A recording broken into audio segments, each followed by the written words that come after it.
Hi friends, ఈరోజు hot chocolate recipe చూద్దాము. దీనికోసం ముందుగా ఓట్స్ నేనైతే డ్రై డేట్స్ తీసుకున్నాను. మీరు నార్మల్ డేట్స్ అయినా తీసుకోవచ్చు.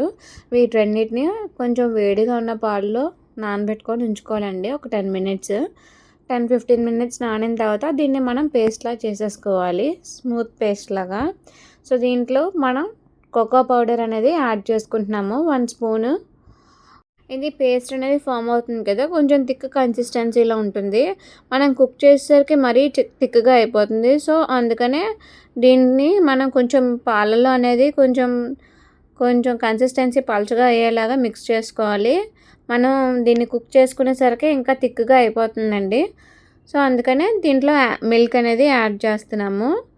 దీన్ని కొంచెం బాగా మిక్స్ చేసుకున్న తర్వాత దీన్ని మనం స్టవ్ మీద పెట్టుకొని కుక్ చేసుకోవాలి. కొంచెం అలా ఉడికే కొద్దీ మీకు చిక్కగా అవుతుంది.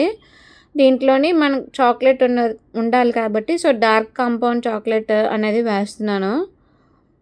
లేదు అంటే మీరు డైరెక్ట్గా డార్క్ చాక్లెట్ అనేది కూడా యాడ్ చేసుకోవచ్చు. సో ఇలా చూస్తున్నారుగా, ఉడికే కొద్దీ థిక్ కన్సిస్టెన్సీ అనేది వచ్చేస్తుంది. అది అయిపోయిన తర్వాత మనం స్టవ్ ఆఫ్ చేసి వేడిగా దీన్ని సర్వ్ చేసుకుంటూ మీద అనేది మనం చాక్లెట్ని గ్రేట్ చేసుకొని వేసుకుంటే బాగుంటుంది. ఓట్స్ అనేది చిక్కబడడానికి హెల్ప్ చేస్తుంది. డేట్స్ స్వీట్నెస్ కింద మనం హెల్తీగా చేసుకోవచ్చు.